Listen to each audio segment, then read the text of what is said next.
और अब बात एक ऐसी खबर की जो आपकी सुरक्षा से जुड़ी हुई है।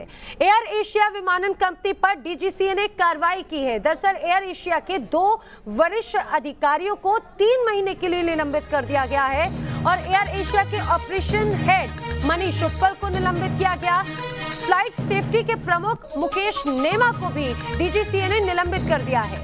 दरअसल एयर एशिया के पूर्व पायलट गौरव तनेजा की शिकायत पर यह कार्रवाई की गई। जून में गौरव तनेजा ने सुरक्षा मानकों को लेकर शिकायत की थी और उसके बाद ही इस तरह की कार्रवाई की गई है। लेकिन ऐसे में सवाल ये खड़ा होता है कि ऐसी सुरक्षा जो जनता के सीधे उनकी सुरक्षा से जुड़े हुए मामले हैं, ऐसे मुद्दे जो जनता की सुरक्षा से जुड़े हुए, उनकी जान से जुड़े हुए मामले हैं, अगर इस तरह के मुद्दे उठाए जाते हैं तो क्या ऐसी कार्रवाई की जाएगी जो ये एयर एशिया के 2 वरिष्ठ अधिकारियों के साथ में की गई। 3 महीने के लिए उन्हें निलंबित कर दिया गया। ऑपरेशन हेड मनीष उपल को निलंबित किया गया है। फ्लाइट सेफ्टी के प्रमुख मुकेश नेमा को भी निलंबित कर दिया गया है। पूर्व पायलट गौरव तनेजा ने इस पर क्या कहा है वो आपको सुनाते हैं। बिकॉज अगर किसी पायलट की 8 छुट्टी है, 9 छुट्टी है, 10 छुट्टी है और 10 सिक लीव है, सॉरी, उस सिक लीव को आप छुट्टी दिखा रहे हो और छुट्टी के दिन काम करवा रहे हो, so you are saving that 8 और 10 pilot working days, so you are saving on man power, you are making money on that. At what cost? आपके कॉकपिट में एक थका हुआ पायलट है, कल को कोई इमरजेंसी हो गई ना, वो डिसीजन नहीं ले पाएगा, जहाज़ गिर जाएगा आपका। जब मैंने इतनी आवाज़ें उठाना शुरू की इसके लिए तो मुझे चीफ ऑफ फ्लाइट सेफ्टी का भी ईमेल आया कि भाई ये तो बहुत सिक रिपोर्ट करता है, फटीग रिपोर्ट करता है, इसकी काउंसलिंग करी जाए, लाइफस्टाइल काउंसलिंग। फ्लैप 3 और फ्लैप फुल में क्या होता है? फ्लैप 3 में आप थोड़ा सा फ्यूल सेव करते हैं। कितना सेव करते हैं? 8 kilo. 8 kilo is not a very big number अगर आप एक फ़्लाइट का एक सेक्टर देखेंगे, बट अगर आप ओवरऑल ऑपरेशंस की बात करेंगे तो सिग्निफिकेंट नंबर बन जाता है थोड़ा बहुत। किसी भी और कंपनी में ऐसा एक टारगेट नहीं दिया जाता कि आपको वो टारगेट अचीव करना है। अब टारगेट अचीव करने के चक्कर में लोग क्या करेंगे? हर चीज़ फ्लैप 3 करेंगे। जहाँ पे सेफ होगा वहाँ पे भी फ्लैप 3 करेंगे, जहाँ अनसेफ होगा वहाँ पे भी फ्लैप 3 करेंगे।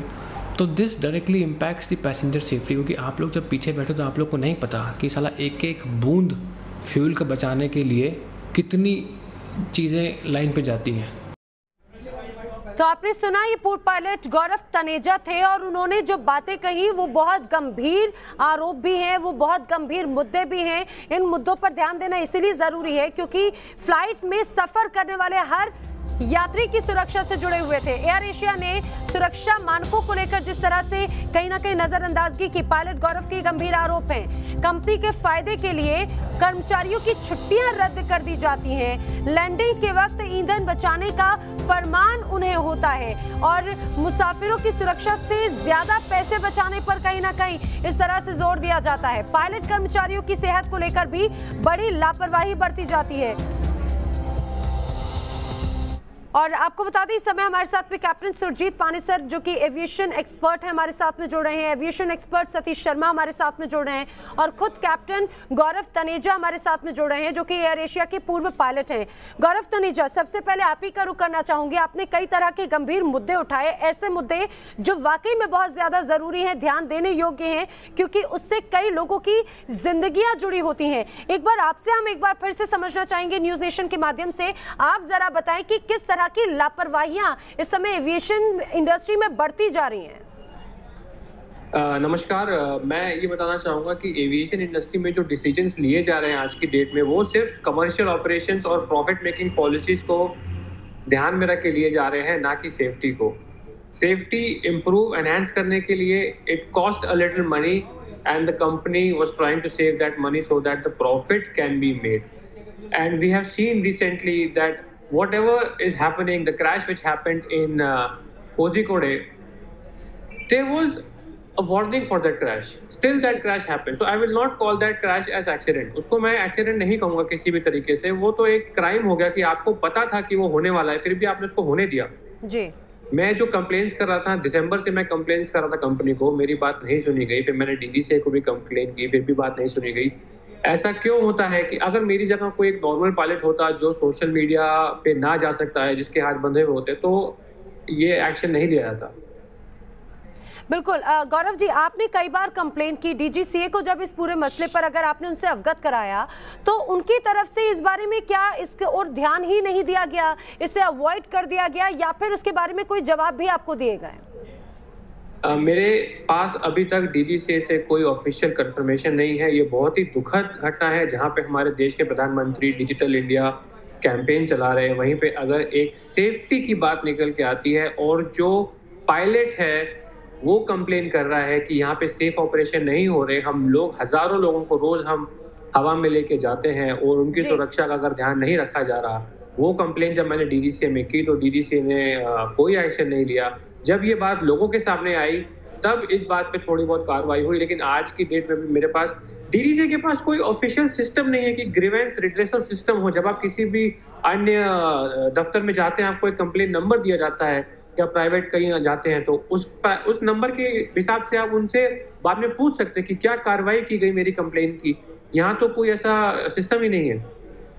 बिल्कुल, और ये वाकई में बहुत चौंका देता है क्योंकि रोजाना हजारों की संख्या में यात्री ट्रैवल करते हैं, फ्लाइट से ट्रैवल करते हैं, उनकी सुरक्षा से जुड़ी हुई ये तमाम बातें तो हैं, लेकिन उस क्रू से जुड़ी हुई भी बहुत ज़्यादा उनकी सेहत से जुड़ी हुई या फिर उनसे जुड़ी हुई उनकी पर्सनल लाइफ से जुड़ी हुई तमाम चीज़ें हैं जो ध्यान देने वाली होती हैं। कैप्टन सुरजीत पानी सर भी हमारे साथ में मौजूद हैं। सुरजीत जी, मैं आपका भी रुख करना चाहूँगी, जिस तरह से गौरव जी ने कई गंभीर मुद्दे उठाए, इसको लेकर आप क्या कहेंगे? क्या वाकई में इसी तरह से शुरू से ही ऐसा रवैया रहा है? देखिए, इसके बारे में मैं कुछ आपको थोड़ी हिस्ट्री भी बताना चाहता हूं कि जो गौरव इज ए गुड पायलट और इनकी इंजीनियरिंग बैकग्राउंड की ट्रेनिंग भी है जी।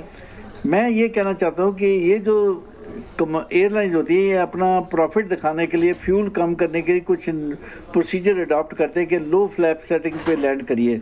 जो पीछे फ्लैप के फट्टे उठते हैं अगर कम लो तो उससे फ्यूल थोड़ा बच सकता है। ये लुफ्तांजा एयरलाइन ने अपने 7 इसको कहते हैं लो ड्रैग प्रोफाइल अप्रोचेस, कि मतलब ड्रैग कम होगी तो फ्यूल भी कम लगेगा। उन्होंने ये पॉलिसी शुरू कर दी थी, लेकिन उन्होंने देखा कि एक 707 के पायलट ने गलती से उसको वार्निंग ने वो पहिए नीचे लिए बगैर ही लैंड कर गया, जहाज़ टूट गया। जब उन्होंने ये रियलाइज़ किया तो लुफ्तांजा ने ये प्रोसीजर एकदम बंद कर दिए। उन्होंने कहा फ्यूल सेविंग ज़्यादा ज़रूरत नहीं है, लेकिन सुरक्षा की ज़्यादा ज़रूरत है। हमने इंडियन एयरलाइन में ये प्रोसीजर शुरू कर दिया था, लो ड्रैग प्रोफाइल पे फ्लैप थोड़े लेट लेने से थोड़ा फ्यूल बच जाए, लेकिन जब तुम फ्लैप कम लेते हो तो तुम्हारी लैंडिंग स्पीड बढ़ जाती है। उससे ऊपर आपकी ब्रेकें, पायलट को ब्रेक यूज़ करनी पड़ेगी, रिवर्सेस यूज़ करने पड़ेंगे। तो हमने भी वो प्रोसीजर लुफ्तांजा क्रैश के बाद बंद कर दिए थे। लेकिन अब जो नई एयरलाइन आ रही है इनमें पता नहीं कैसे कैसे कमर्शियल इनएक्सपीरियंस पायलट को रखे उन्होंने, कि एक वो कहते हैं पेनी वाइज एंड पाउंड फुलिश। आपने 10 kg फ्यूल बचा ले, कोई ऑर्डिनरी पायलट लैंड करे जैसे इंसिडेंट हुआ वेट रनवे पे और फ्लैप कम लेके लो स्पीड पे लैंड करे, फ्यूल तो बच जाएगा लेकिन जहाज को नुकसान। आप जो टेक्निकली भी मैं आपसे समझना चाहूंगी, ये तो रिस्की भी बहुत होता होगा, चाहे कंट्रोल की अगर बात हो, ये उस लिहाज से भी बहुत ज्यादा जानलेवा घातक साबित हो सकता है। नहीं, देखो रिस्की नहीं है, pilots are train to land at low flaps also, they can land. लेकिन मैं ये कहता हूँ कि अगर तुम फ्यूल 10 किलो फ्यूल बचाने की खातिर तुम्हारे ब्रेक्स ज़्यादा यूज़ करेगा और इनसे जहाज रनवे से बाहर भी निकल सकता है हाई स्पीड पे लैंड करने के लिए, वो ये ब्रेक का क्यों नहीं सोचते? अगर लो हाई स्पीड पे लैंड करेगा पायलट को ब्रेकें ज़्यादा लगानी पड़ेंगी, रिवर्सेस यूज़ करना। आपने 10 किलो फ्यूल बचाने के लिए जो ब्रेक लाइनिंग है वो उसका भी तो नुकसान हो सकता है। ये जो इन्होंने एयर एशिया ने प्रोसीजर चलाया था बड़ा गलत था, और इन्होंने ये करा कि पायलट्स को इंसेंटिव देने के लिए अगर तुम लो फ्लैप पे लैंड करोगे हम आपको इतना बोनस देंगे, और वो मॉनिटर करते थे, जिसने नहीं करी उसको पनिश कर देते थे। मैं समझता हूँ कि सेफ्टी से, सुरक्षा की वजह से। गौरव, आपसे भी इसी टेक्निकल आपने जी, आप भी जो आप रिएक्ट करना चाह रहे हैं, पहले आप अपना पॉइंट रखिए जी। मैम, मैं ये कहना चाह रहा हूँ कि कंपनीज को भली भांति पता है कि क्या डेंजर है फ्लैप 3 और फ्लैप फुल में। मैं लास्ट ईयर का एग्जांपल लूंगा। लास्ट ईयर जुलाई में इंडिया में 4 एयरक्राफ्ट रनवे के बाहर निकले थे, बट वो टेबल टॉप नहीं थे, इसलिए हमें जान की क्षति नहीं हुई थी। लेकिन कोझिकोड में टेबल टॉप था, इसलिए जान की क्षति हुई। लेकिन वहां पे भी गलती हुई थी, लेकिन वहां पे इतना बड़ा एक्सीडेंट नहीं हुआ है। हम कभी सीख नहीं लेते। पिछले 10 साल से अगर आप देखेंगे, हर साल एयरक्राफ्ट इंडिया में रनवे के बाहर निकल रहा है। अगर मुंबई जैसे रनवे से अगर हम बाहर निकल रहे हैं, जो कि 13-12 हज़ार फीट का लंबा रनवे है, तो कुछ गड़बड़ है सिस्टम में। और एयरलाइंस को ये पता है, लास्ट ईयर भी हमारी कंपनी ने जैसे ही मुंबई में एक एयरलाइन का जहाज बाहर निकला था, उसके सुबह हुआ था ये इंसिडेंट, शाम को मेल आ गई थी कि everybody has to do flap full landing. लेकिन जैसे ही ये मामला ठंडा पड़ा, 15-20 दिन हो गए, लोग भूल गए इस चीज को, वो उन्होंने फिर दोबारा ईमेल कर दिया कि नहीं 98% गौरव जी, वैसे आप बता चुके हैं, लेकिन एक बार मैं फिर से आपसे समझना चाहूंगी, आपने अपने पहले वीडियो में भी इस बात का जिक्र किया था, फ्लैप 3 फ्लैप 4 का जिक्र किया था, कितना डिफरेंस है, कितना घातक है, और इस चीज को लेकर किस तरह से प्रेशर पायलट्स पर बनाया जाता है एविएशन कंपनीज की तरफ से। जी, मैं आपको बताता हूँ व्यूअर्स के लिए कि फ्लैप 3 और फ्लैप 4 दो कॉन्फ़िगरेशंस होती हैं जिसमें कि विमान लैंड कर सकता है।